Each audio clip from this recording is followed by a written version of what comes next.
अज्ञानतिमिरान्धस्य ज्ञानाञ्जनशलाकया चक्षुरुन्मीलितं येन तस्मै श्रीगुरवे नमः।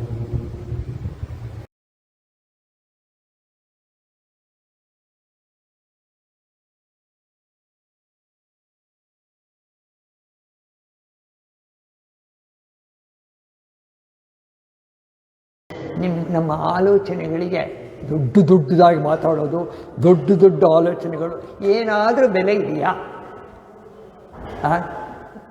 ಇಲ್ಲ.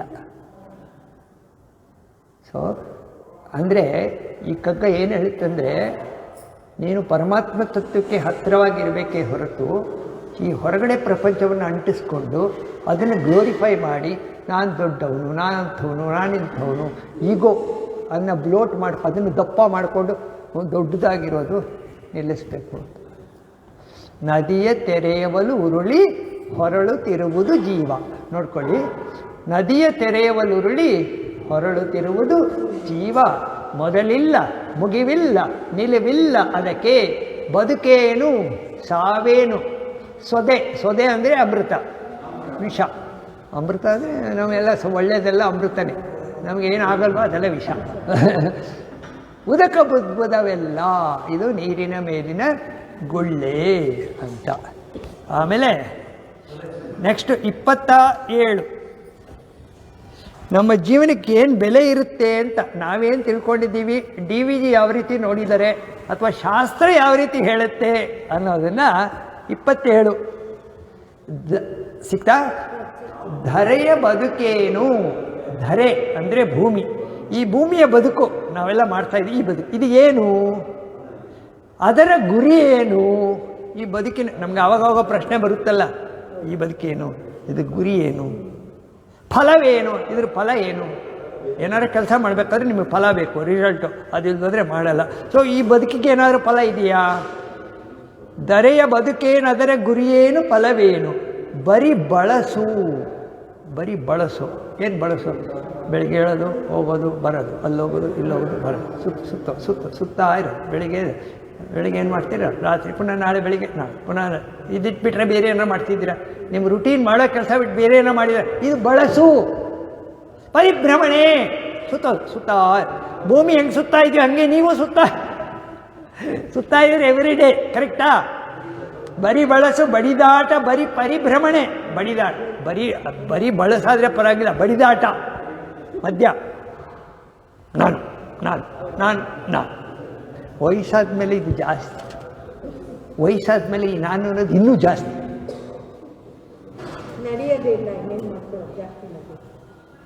ಗಂಡ ಹೆಂಡ್ತಿರಿಗೆ ಕೆಲವು ಹೆಂಗಸರು ಗಂಡ ವಯಸ್ಸಾದ ಮೇಲೆ ಒಳ್ಳೆ ಕೂತ್ಕೊಂಡ್ರೆ ಕೂತ್ಕೋಬೇಕು, ಹೇಳಂದ್ರೆ ಹೇಳು ಆಗ್ಬಿಡುತ್ತೆ. ಅದಾಗುತ್ತೆ, ಎಲ್ಲಿಂದೋ ಬಂದುಬಿಡುತ್ತೆ, ಯಾರನ್ನೂ ನೋಡಿ ಸಂಸ್ಕಾರದಲ್ಲಿರುತ್ತೆ. ಆ ಗಂಡ ಅನ್ನಿಸ್ಕೊಂಡಿರೋ ಪ್ರಾಣಿ ಹೇಳೋಕ್ಕಾಗಲ್ಲ, ಕೂತ್ಕೊಳ್ಳೋಕ್ಕಾಗಲ್ಲ. ಈ ಹೆಂಡತಿ ಹಿಂಸೆ ತಡೆಯೋಕ್ಕಾಗಲ್ಲ. ಕಣ್ಣಾರೆ ನೋಡಿರೋ ವಿಷಯಗಳಿದೆಲ್ಲ. ಅಯ್ಯೋ ಪಾಪ ಅನ್ನಿಸ್ತದೆ. ಆ ಮಟ್ಟಕ್ಕೆ ಬಂದಾಗ ಎಷ್ಟೋ ಜನ ಹೆಂಗಸರುಗಳೆಲ್ಲ ಹಂಗಾಗ್ಬಿಡ್ತಾರೆ. ದೇ ವಾಂಟ್ ಟು, ಅವ್ರಿಗೆ ಬೇರೆ ಏನು ಮಾಡೋಕ್ಕಾಗಲ್ಲ, ಯಾರೋ ಒಬ್ಬರ ಮೇಲೆ ಸುಪ್ರಮೇಸಿ ಮಾಡಬೇಕು.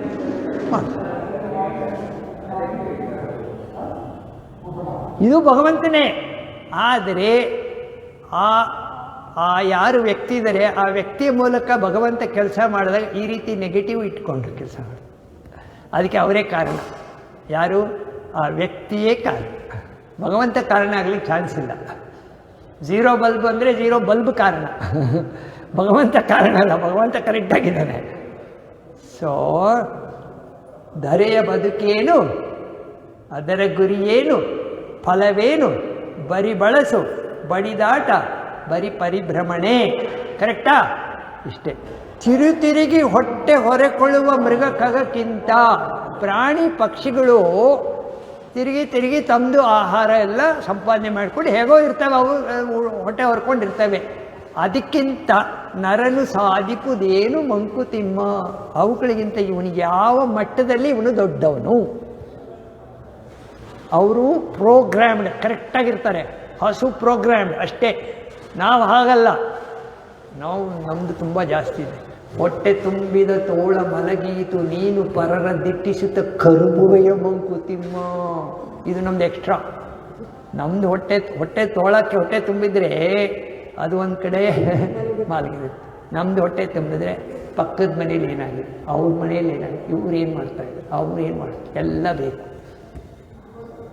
ಯಾಕೆ ಅಂತ ಕೇಳಬೇಡಿ, ಅದು ಬೇಕು ಅಷ್ಟೇ. ಒಳಗಡೆಯಿಂದ ವಾಸನೆಗಳು ನೀವು ಯಾವ ರೀತಿ ಈ ಹೊರಗಡೆಯಿಂದ ಅದು ನಿಮ್ಮ ಏನದು lions club, Jaycees, kitty party ಇದೆಲ್ಲ ಹೊಸದಾಗಿ ಉಟ್ಕೊಂಡಿದ್ದಾವೆ. ನಿಮ್ಮ ಎನರ್ಜಿ, ತಿಂದಿರೋ ಎನರ್ಜಿನ ನೀವು ಸ್ಪೆಂಡ್ ಮಾಡಲಿಕ್ಕೆ ಈ ಥರ ಹೊಸ ಇದನ್ನು ನೀವು ಕ್ರಿಯೇಟ್ ಮಾಡ್ಕೊಂಡಿರೋದು. ದೇವಸ್ಥಾನಕ್ಕೆ ಬನ್ನಿ, ಭಜನೆ ಹೇಳಿ, ದೇವರ ನಾಮ ಹೇಳಿ, ನಿಮ್ಮ ಎನರ್ಜಿನ ಸ್ಪೆಂಡ್ ಮಾಡಲಿಕ್ಕೆ ಇರೋದು ಇದೆಲ್ಲ ಶುಭ ಕರ್ಮ. ಅದನ್ನು ಮಾಡಿ. ಇಲ್ಲ ಹಾಂ, ಟೈಮ್ ಇರೋದು ಕರೆಕ್ಟ್. ಎಲ್ಲರೂ ಸಾತ್ವಿಕರಾದರೆ ಮತ್ತು ಇಲ್ಲಿ ಇದು ಭಾಳ ಕಷ್ಟ ಆಗಿಬಿಡುತ್ತೆ. ಅಲ್ಲ, ಅಂಗಡಿಯವರೆಲ್ಲ ಬಾಗಿಲು ಹಾಕ್ಬೇಕಾಗುತ್ತೆ ಅಲ್ವಾ? ಅಂಗಡಿಗೆ ಹೋಗೋದು ಯಾರು? ಎಲ್ಲರೂ ದೇವಸ್ಥಾನಕ್ಕೆ ಬಂದರೆ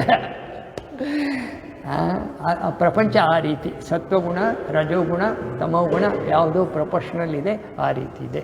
ಆದರೆ ನಾವು ಅಧ್ಯಾತ್ಮದಲ್ಲಿ ಈ ದಾರಿಲಿ ಬರೋರಿಗೆ ಈ ಕಗ್ಗ.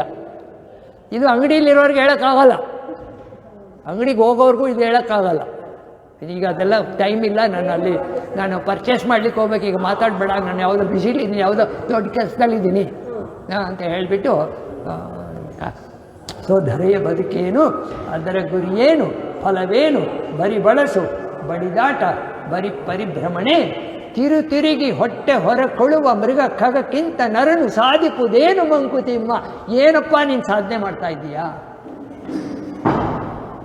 ಅದು ಅದರ ಪ್ರೋಗ್ರಾಮ್, ಅದರ ಕರೆಕ್ಟಾಗಿ ಹಸು ಮೊದಲಿಂದಲೂ ಹಾಗೆ ಇತ್ತು, ಈಗಲೂ ಹಾಗೆ ಇದೆ. ನಾಯಿ ಹಾಗೆ ಇದೆ, ಬೆಕ್ಕು ಹಾಗೆ ಇದೆ, ಪಕ್ಷಿಗಳು ಹಾಗೆ. ಇವನು ಮಾತ್ರ ಮೊದಲು ಹೇಗಿದ್ದನೋ ಅದರ 100 ಪಾಲು ಬದಲಾವಣೆಗೆ ಒಳಪಟ್ಟಿದ್ದಾನೆ. ಇವನು ಒಬ್ಬನೊಬ್ಬನ ಸಾಯಿಸಲಿಕ್ಕೆ ನೋಡೋದು. ದೇಶ ನೋಡಿ, ಯಾವುದೋ ದೇಶಗಳೆಲ್ಲ ನ್ಯೂಕ್ಲಿಯರ್ ಎನರ್ಜಿ, ನ್ಯೂಕ್ಲಿಯರ್ ಬಾಂಬ್ಸ್, ಆಮೇಲೆ ಅದೇನಿದು ಬಯೋ ಇವಾಗ ದೇಶನೇ ಸಾಯಿಸ್ಬಿಡ್ಬೇಕು. ಇದು ನಮ್ಮದು ಸಿವಿಲೈಸೇಷನ್, ನಾಗರಿಕತೆ ಪರಮಾವಧಿ. ಅಲ್ಲ, ಪ್ರಪಂಚ ಹಾಗೆ. ಅಂದರೆ ನೋಡಿ, ಇಲ್ಲಿ ಸೂಕ್ಷ್ಮ ಏನಂದರೆ, ನಾವು ಪ್ರಪಂಚದ ದೂರ್ತಾ ಇಲ್ಲ, ಪ್ರಪಂಚ ಹಾಗೇ ಇದೆ. ನಮ್ಮ ಮೂಲಕ, ಅವರ ಮೂಲಕ ಯಾವುದೋ ಒಂದು ಶಕ್ತಿ ಕೆಲಸ ಮಾಡ್ತಾ ಇದೆ. ಪ್ರಕೃತಿ ಕೆಲಸ ಮಾಡ್ತೆ, ಅದು ಬ್ಯಾಲೆನ್ಸ್ ಮಾಡ್ತಾ ಇದೆ.